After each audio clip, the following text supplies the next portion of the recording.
Hello, everybody, and thank you for joining us for this HEM webinar on blogging. The topic is Educate and Engage, Master Blogging Strategies in Education Marketing. We're very glad you're here. Thanks for taking the time. My name is Scott Cross, and I work with HEM as our manager of North American schools. We also have Eric, who's in Europe, so you'll be reaching out to him if you have any questions at the end here. If you're not familiar with HEM, we are a full service digital marketing company solely set to serve schools. So we work specifically with schools and only in the education sector. We also focus our work in the digital sector. That's why we're going to be talking about blogging today. It's one of the tools that we've been using for years, and it remains super effective, efficient. It's got so many uses. We'll be talking all about that. So in HEM, we serve schools of all types around the world in multiple languages. So it doesn't matter if you're a K-12, a graduate law school, or something in between. We serve them all, and we're happy to have been doing that for 15 years now. We're in our 16th year at HEM Education Marketing Solutions. We're going to be recording this webinar, so you will receive a recording of this tomorrow in your email. You'll also get access to the deck. So all of this we're about to kick into, you'll have access to review if you wish. And our agenda is, pretty straightforward. We're going to talk about the strategic role of blogging, some real basic points of blogging. We'll get into picking apart storytelling techniques, give you some ideas there, and content strategies for the year to come. And then we're just going to basically wrap up with best SEO best practices and some metrics that you'll be measuring to make sure that your blogging's going great. As we go through this agenda, as we go through the webinar, feel free to click on the Q&A button in your Zoom meeting in your menu there. So your mics are muted. It allows me to kind of get through the content. But at the end, I'm going to read your questions, and then I'll answer your questions. So no need to wait to type them in. Type them in on the fly as you go, and I'll answer them all at the end. I'd be happy to. So let's get started. We're going to begin with a poll, which we really often do at HEM because it allows us to kind of get a feel for your work in blogging, your understanding of it, et cetera, et cetera. So I want to ask you first, just really basically, how do you think blogging most effectively contributes to inbound marketing and education, to driving organic traffic inbound to your website? Is it just about attracting more traffic? Is it most effective at generating leads, enhancing brand visibility? What does it do the most, or what does it do?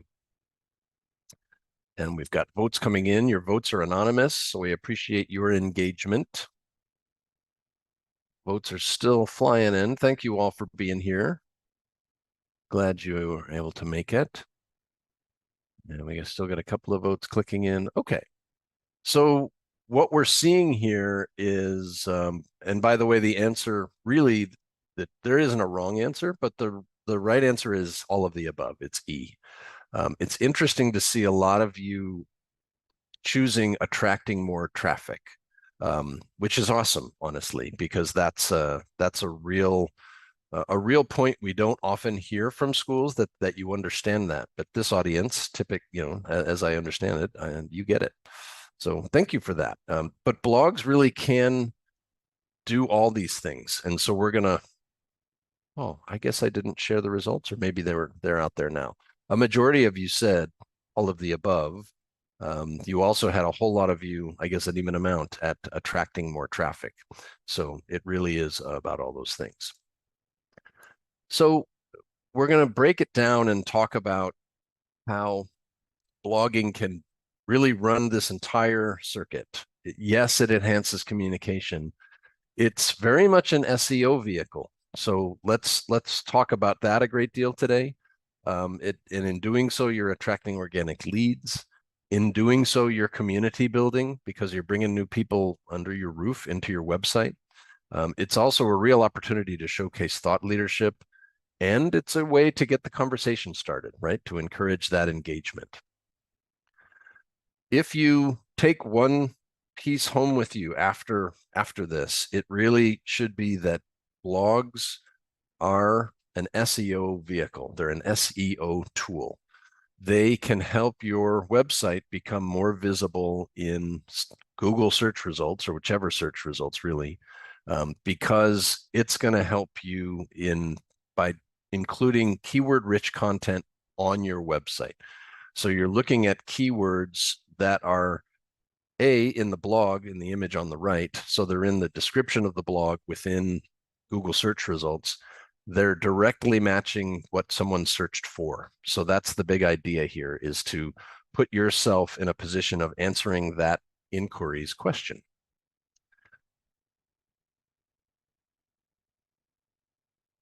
The big idea is attracting potential students, right? So those prospects, people who put in that type of a search in Google, are likely a prospective student of yours or a member of their family who's helping search for them. The point being, your blogs can help to answer their questions, to fuel their motivations, to calm their concerns. Really, you're answering, what's going on in their mind as their thought process moves along, and as they consider your school versus others. And if you're able to be that answer and that provider of information, you're not only attracting them, you're connecting with them. And that's a really important part there, is you want them to come to you to read your blog, and then you want them to think, hey, I really like what I read there. That was awesome. You're going to be using blogging to drive traffic from social media. So you really want to utilize your social media as a tool to link folks back to the website to read that article. We've talked about that lead generation and conversion. Once they come in and read that article, you want them to fill out a form. And so we're going to work to make that easier for them, to indicate their interest to learn more about your school. And as you write article after article after article on all the topics that your school touches, you're establishing an authority and a credibility that is organic and really relatable to the prospect. There are some pieces of your website that are going to sound very mechanical and very much like everyone else's program page on their website. But once you start writing about how you're unique and different, and how you approach things, and ways you help support your students, that's where you're going to begin to establish that authority and credibility and differentiation. So as we do at HEM, we think of what would typically be and traditionally be a marketing funnel, right? You have new leads coming in the top of the funnel, and then you work with them and kind of qualify them, and really only the most qualified will get to the bottom of the funnel and come out as a student.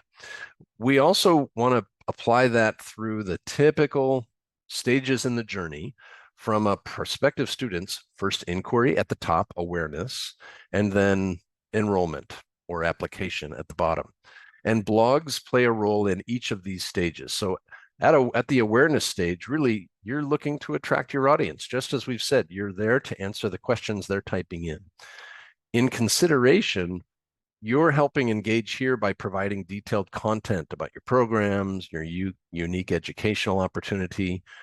So this is where you're really beginning to compare or show your differentiation to the other schools they're considering. And then when it comes to inquiring or engaging, this is where you want calls to action to be a part of your website right there in the blog, so that you can say, hey, got any questions? Can we answer any more for you? I'd love to have a chat. Would you like to come for a tour? And then, of course, the ultimate goal is to have gained their trust and their interest to the point of application. So let's go through some of the core, foundational elements of blogging. And we have many. A really first, this is first because it's super important, and it's often overlooked.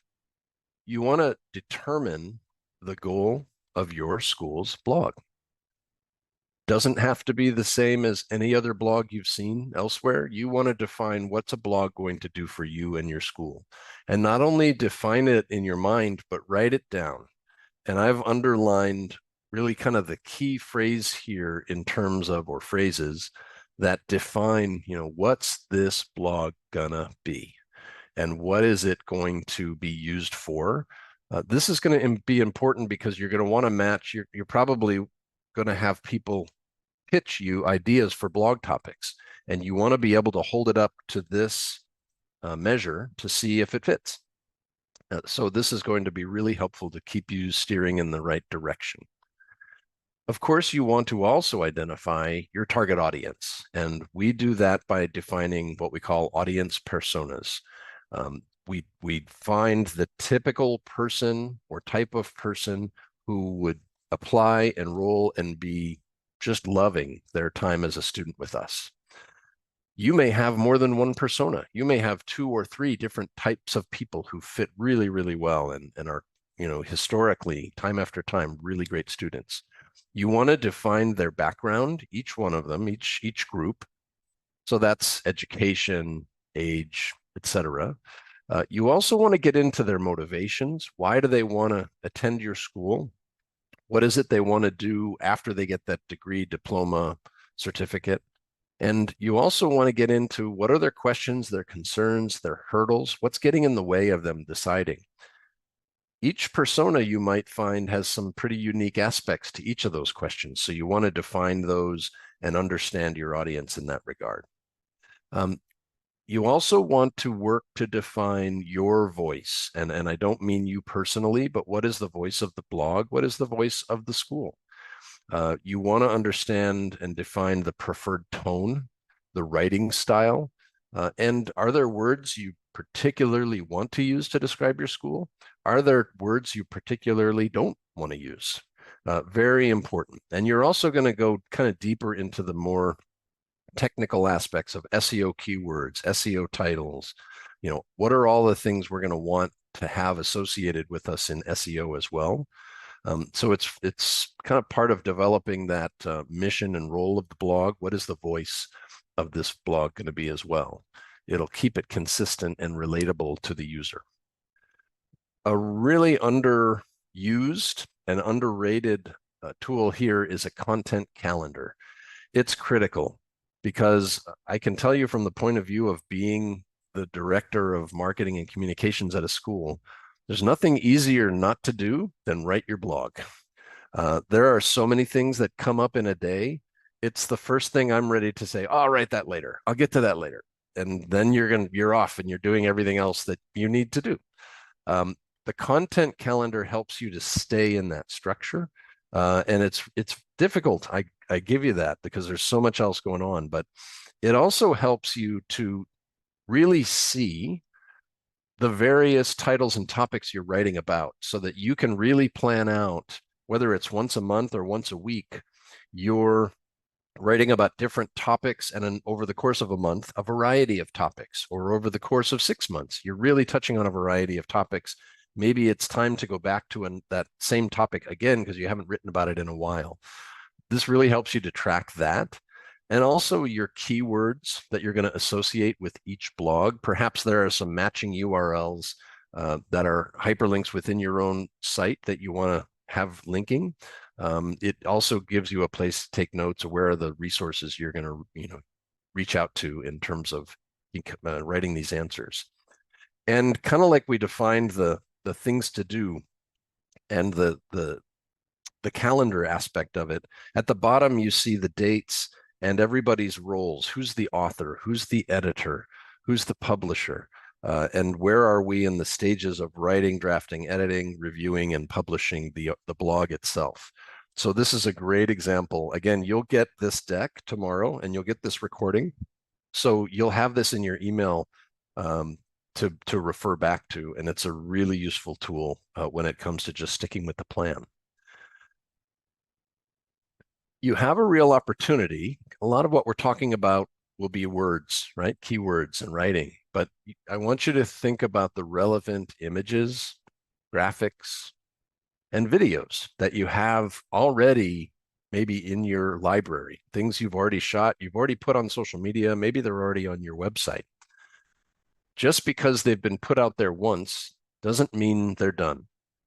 Re-release it. Maybe someone hasn't been to that page in your website. Maybe someone didn't follow your social media 3 months ago and didn't see you post that image. So, bring those relevant images and create new ones, of course, whether it's a photo or a video you're able to capture kind of in the moment in the school, or something you're putting money behind to produce. Super helpful in that regard, and a really important tool in your blogging. When you're using, whether it's photos or images, whether it's words, you want to optimize your post with SEO. So your SEO, of course, these are your search keywords that rank highest for your school. We'll talk kind of separately about that research and how we go about it. You want the words that really are your top keywords attracting, that you're really trying to focus the article on. You want those words to be in the blog, as you see here outlined. You also want to make sure that they're behind the blog in the coding of the meta descriptions of this page, in the alt text of the photo. You see them also in the caption of the photo. And you also want to make sure that they're included in mobile optimization as well. So there are a lot of things to consider when it comes to optimizing your blog for SEO. A related tool and kind of an extension of that is to create content clusters with your blogs. This is especially effective if you've been blogging a bit, you already have a few on the website. Think of it this way. On this web page, in the center, you see it says filter by topics on the admission blog. And that gives you the option of academics, activities and trips, alumni, American University in Italy, art and design. Consider each of those topics to be, as you look at the graphic on the right, that's a pillar page. That is one core topic category. And you may have multiple posts or articles or blog posts on each of those topics. What you want to do is arrange them by defining a content cluster. You literally want to code them through web dev coding that they kind of link and associate with each other. What this does is it allows, first of all, from the user experience, you can read through one blog, and then at the bottom you could see an associated blogs. People also like to read this article, and that might keep them on your site a little longer. It also brings those multiple pages that are associated under a single keyword category. It's just a larger target now for Google to see, hey, this website has some serious content on that keyword category. I'm going to rank them higher in SEO. So it really it's a great tool, these content clusters, to turn your blogs, kind of to group them together to make them a little more powerful toward that SEO aspect. If you're not promoting your blogs on social media platforms, then it really kind of negates the time you're putting behind blogging. I hate to say it. I don't mean it's wasting your time, but man, if you're going to go to the trouble of writing, editing, proofing, and publishing that blog, or having people do it with you and for you, you need to use every opportunity you have to say, hey, there's this great article. You should check this out. So not only do we want it visible in search in Google, we want people to see it in your social feed. And it could also be visible in social search. When someone goes to Instagram and just searches a question, and that's more common today, and probably the first place most of your prospective students are going to do a search is on a social network, not necessarily on Google. Your blog could pop up as the answer, and that's a great place to be to link them directly to your website. Another way to reach multiple people way beyond your existing audience is boosting a post. So once you're posting on social, you're posting to your existing followers, your existing community. These are the folks who know you, and that's great. To boost means to put some advertising money behind that post that you've already put out there, So for a relatively small amount of money, you can reach 10,000, 20,000, or up to, it'll tell you how many people you can reach with whatever amount of money you can use to boost each month. This puts your blog into the social feed of 10, 20, or 140,000 more people who are very much like your existing community. They match, basically are a lookalike audience in that regard.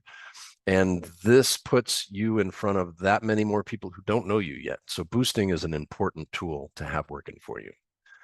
Also, keep in mind you can promote your blog on your Google business profile. There are a lot of different places where you can have your blog visible that might just catch someone's eye and the time that they have in the day, and they think, oh, I'm going to click to read that. So look for the ways to include this in your Google business profile as well. And in your newsletter. It's important to have a newsletter for the very least to just stay in touch with those leads who just aren't that engaged with you right now. So you've tried to reach back to them, there's no reply, there's no engagement. But if you send them a newsletter once a month, once a quarter, tell them what's going on at the school, and include a link to your blog. They may not have seen it on your social media, and now they have another opportunity to see it. You have an opportunity to pique their interest, to get them to click on it, to go to your website. Again, you're drawing more organic traffic if you send it in an email with a link and it sends them to your website. Get them re-engaged. And another way to do that is just by grabbing some of the pieces of your blog, some of those images perhaps, you could repackage and post separately, individually, and then link them to the blog to learn more or to read an entire article on this whole conversation, this whole idea. There's a lot there, right? So are you able to do that within your existing team? Perhaps. And in some cases, you look to outsource with an individual, excuse me, or a group. And if you're going to do that, if you're going to bring in other people to write and create blog content with you, go by these rules. Just remember to keep in mind, establish your content guidelines, your blog definition that we've created. You might have a strategy or a brand guide, how we write about our school, how we don't write about our school. You want to provide access to, of course, the essential marketing materials, your library of assets that you have, of course. So you want them, your partners, to have access to all that to understand more of exactly who you are. I'm going to go far left. Clearly articulate your goals, because that kind of comes together with the top part. What do you want your goals to be for the blog and for your SEO? What are the keywords you're shooting for? And then the part at the bottom is something I wish I did more when I was working at a school, and that is invite staff members or alumni or students for their insights or their contributions. Maybe they have ideas for blogs or articles you could write. You may also want to send them a draft of a finished piece and say, hey, I'm thinking of publishing this. What are your thoughts? That's a great way to engage your staff and alumni, especially if they're a subject matter expert on something. It's a great way to engage them with your school and have them be a part of the process. So consider that. So let's talk about some top blog topics to engage and educate. The first is easy one, right? Student success stories. And these are, you can't get enough, you can't do it enough, you can't do it too much. It's candy and it's easy. It can be done sometimes in just a Q&A interview with the student to make it easy on them. Get a picture or a video or a quick video interview. These are all wonderful, and they just showcase your school at its best because these are wonderful products of that work. Similarly, you want to look at student life, activities, day in the life of a student. What's it like to be a student at the school? That's a really attractive proposition that you want to visualize. You also want to talk about the teaching and learning approach. How is that unique at your school? How is that from an instructor's point of view, from a student's point of view? Tell that story, because these are really important aspects to decision making of, I think I'm going to be a great student there. I think I'm going to enjoy being a student there. Of course, you're going to talk about your program overviews, your highlights, if you've been ranked highly or applauded or won awards. That's again, that's kind of one of those no-brainers, and it's important to keep that in there. Also consider things like career and student resources. How do you support your students as they complete their work at your school and go on to what's next? That, again, an important decision-making aspect right there.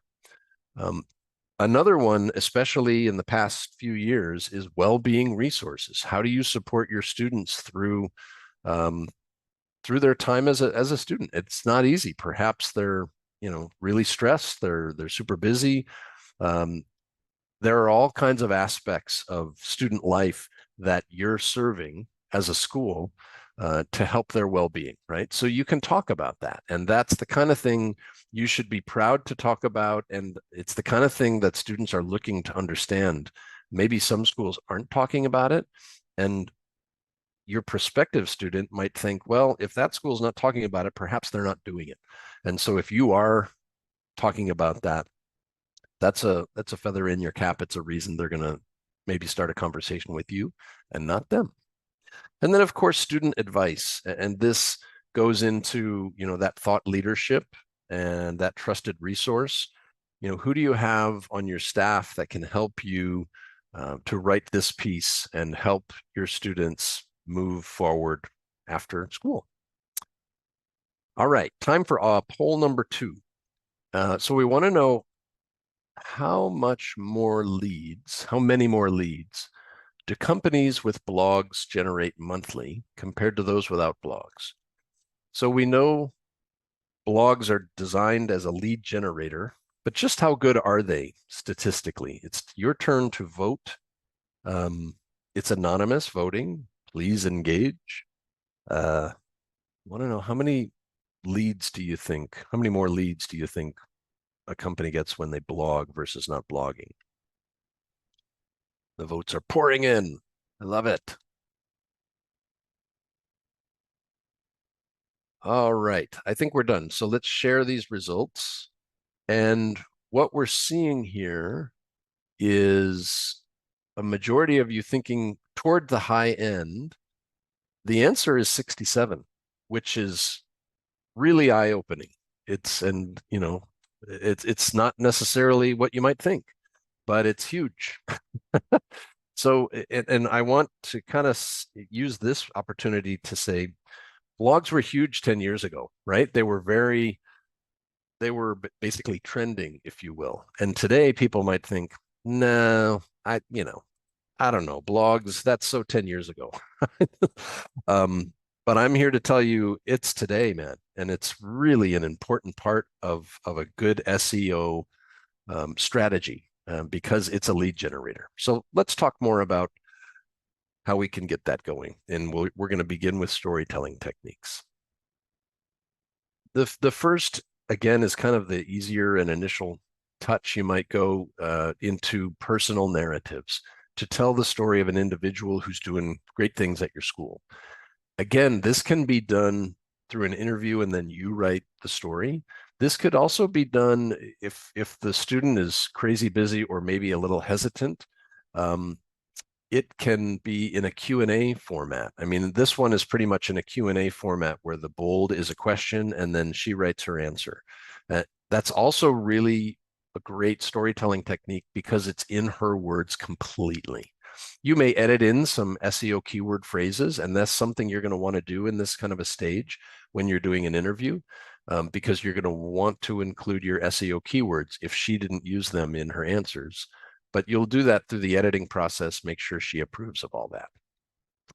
It's also a great opportunity for a video. And sometimes it's just easier to take 15 minutes and grab your phone and do a quick interview with somebody. It can be professionally shot as well, but I'll tell you that the audience expectation, they're just as impressed with the iPhone video. Again, it's really relatable. It's in the moment. There's nothing, you're not pulling any punches. You're not covering anything up. It's right there and real. So these are really useful. If you use a video, make sure to write out the transcript of what's being said in the video so that that can be posted with the video as well, because it's those words on your page that are also going to be SEO magnets. You want to drive connection with emotive and, great inspirational stories. Your students are such a source for inspiration. I can't tell you how exciting that was, that part of the job was for me. So, reach out and don't be afraid to ask them. They'll be shy, but they'll be really excited that you ask them. And look for the opportunity to engage in broader narratives. Your school and the department's programs and your students, they engage in different projects and with different community groups or national groups for a reason. It's because they're meaningful. It's because they're of importance to your area. And the fact that you can have a voice in that broader narrative, that's huge. That's a big deal. And it really says a lot about your school. Again, it really goes toward thought leadership. So keep that in mind. So let's talk more about content creation strategies. And we're going to kind of pick these apart a little more analytically when it comes to establishing high authority backlinks. So for those of you not familiar with these, what we're looking at and talking about are hyperlinks that exist on the web that send users to your website to read your blog or to read a program page or any page on your website. So that's a backlink. Some backlinks can be within your own website and referring from one page to another in the site. But what we're talking about here is really reaching out to those outside your school to refer traffic to you. Again, that's a great way to gain organic traffic. You want to focus on creating valuable assets like infographics. This research, we looked at a couple of examples that really involved great projects and research or super visually appealing materials. And you want to develop relationships with high domain authority educational websites. Think of the websites that you look up to, that your users, your audience looks up to and really respects in terms of a voice in education and choosing a school. How can you develop a relationship with them? You may attend some of their events, or you may do webinars with them or for them. You really want to ask how you can engage with them more. The more you're in their mind, the more likely they will backlink to you and read your stuff and realize your stuff is pretty strong. So, reach out and participate in those industry discussions, contribute a guest post perhaps to them. And it doesn't have to be that, I'll do something for you, you do something for me. Just give a few times, do a few guest posts and don't ask anything in return. It'll come in return typically. So that is a great approach to doing the backlinks there. Google uses a measure called EEAT, and it's part of how they're establishing search quality and quality content in putting your blog in the results of a search query. And what EEAT stands for is the experience, the expertise, authoritativeness, and trustworthiness. Does your blog include all of those elements within its words, within its message, within its storytelling? The more you can establish that, the better you'll rank in terms of search results and getting that blog visible in that regard. So this is it's an important kind of measure to, as you're going through the editing process of maybe the review of a blog, take these 4 words and ask yourself, is that communicated here? Are we making that clear enough? Are there ways we could make that more clear? A lot of folks are asking, how do we use AI when it comes to something as manual as blogging? Well, it can be super mechanical if you want it to. You could say, write me a blog on this topic for this audience, and AI would do so. And you could say, make it shorter, make it less than 500 words, and it would do that. What we recommend you do is utilize AI in the early stages of this whole process of understanding, what you want to do with blogging. It can help you with generating ideas. It can help you with generating kind of outlines, like drafts of content, not literally writing the words, but just kind of what are the outline pieces, the points I want to make. Um, and from there, we recommend then you or your team or your partners do the writing, because nobody, AI can write really well, but nobody can write on behalf of your school, in your school's voice, communicating what your school offers. No one can do that like you, not any bot. So keep that in mind. Don't go the easy route. Utilize AI because it really is wonderful at generating ideas that you'd never considered. So utilize it in that way. It's also a great grammar checker, spell checker, but I recommend that you still do the creative stuff, the actual writing there. A lot of folks ask, is short form or long form content best when it comes to blogging? And our answer is yes, do them both, because some folks are going to really appreciate the long form deep dive into a topic.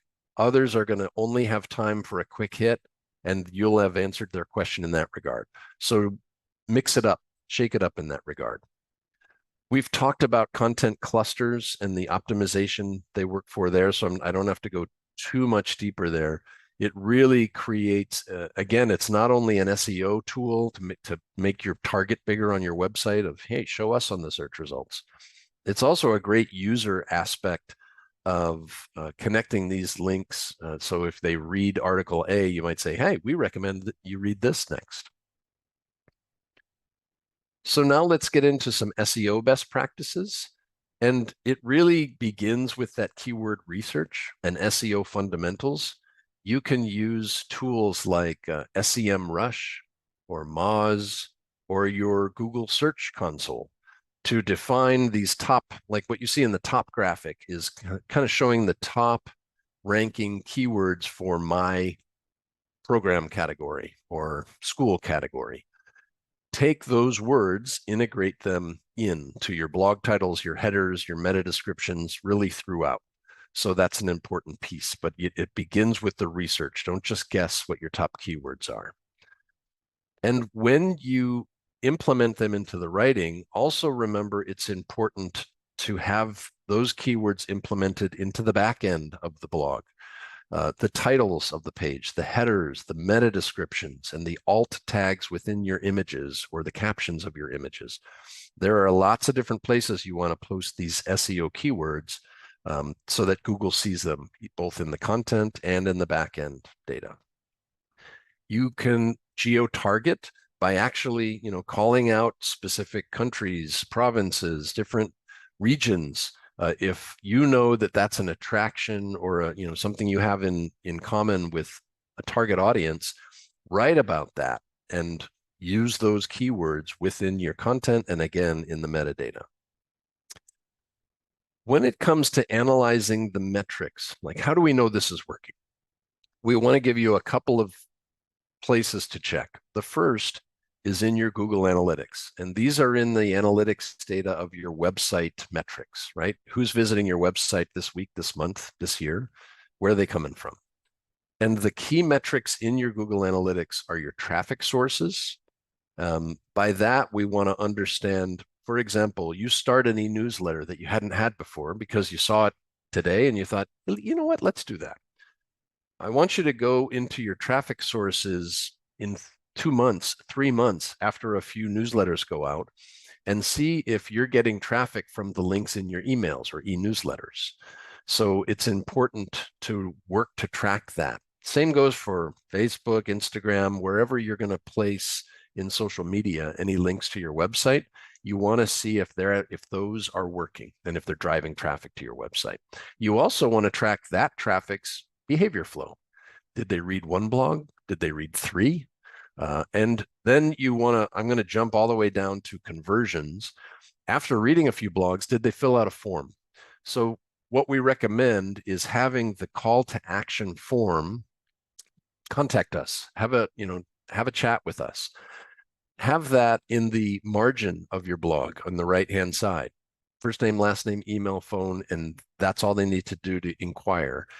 It's having that visible in the blog itself or next to the blog itself makes it super interactive as they're engaged in really kind of liking what you're saying. It's a great moment to say, well, want to chat? So that's what we would define as a conversion. If they saw a call to action, if they filled out the form, and if they click submit.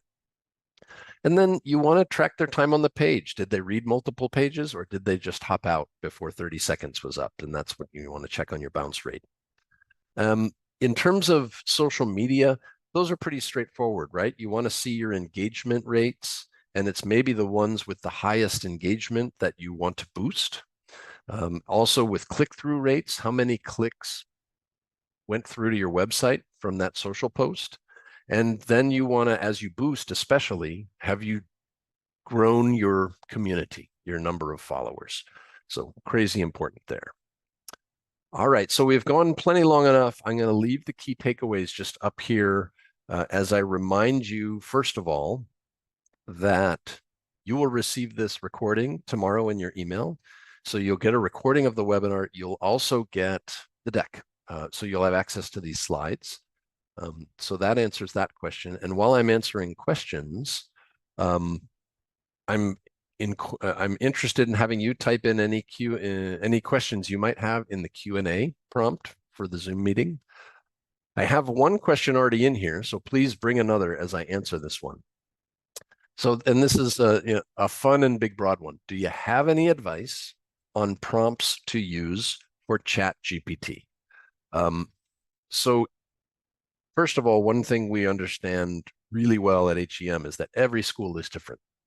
So we want you to keep that in mind. The next point I'm going to touch on in answering this is the more specific your prompt, the more valuable it will be in terms of the results you get from it. So, often what we will do in kind of deeper cases is if you can feed the prompt some information about your school, about your target audience, inform ChatGPT of who you are, who you're trying to reach, what your expertise is, and what you want to be known for. So by prompting it with a lot of information about you, then you can start to ask things like, what are some blog topics we should consider writing about? That type of thing. So that's where I would answer, take my answer for that is really make sure your prompt is not only, it's not going to be a one and done, but it is going to be, it needs to be fed in advance.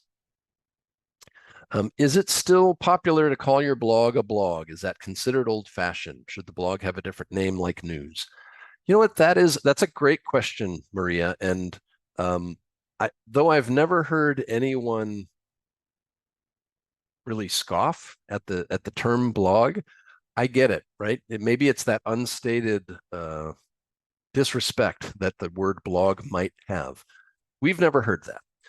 So I would leave that as a decision and a discussion within your school. Talk to your school administration. It's ultimately what the school is going to be known for and about. A lot of schools just call it news, and you can put it under news. So I think that's a case-by-case conversation, but I can tell you I haven't heard anybody considering it old-fashioned. So please, can you share a link to the example of a CTA in a blog that works effectively? I'm just going to say I don't have necessarily a link to show you, but I am going to tell you if a CTA is visible within the blog. And in fact, you could go to our blog at HEM. So on highereducationmarketing.com, we have a blog that we write weekly, and it's fantastic. In fact, it is a draw of inbound traffic like you wouldn't believe. We have more than 10,000 people subscribe to our blog. And what we do, instead of having the call to action on the right margin, we just have it as a little kind of banner ad in between the 5th and 6th paragraph, for example. Say, hey, want to learn more on this topic? Click here and fill out a form. That's a great, simple way. It doesn't interrupt the flow too much because it's a nice skinny banner. You just kind of scan right past it if you want to keep reading, but it engages the reader really at a key time. So in terms of best practices within the blog page itself, whether it's a banner or in the margin, and also keep it simple. Don't ask them 8 questions in that form. Just ask for basic contact info and then reach out to them and continue the conversation. Is it a good idea to refresh old blogs with new updated content? Sarah, you're so smart. And that's something we just should have included in this presentation because that's a great point. The answer is yes. Take your blogs from a year to 3 years ago and refresh it. And there may be new information. You may have a new instructor on that topic or a new approach. Absolutely refresh it and make it new again. It's half the work and it's relevant again. So that's a great question. We have run through our time. So I just want to thank you very much and remind you that you can ask us for a free assessment and you can reach out for organic traffic and blogging.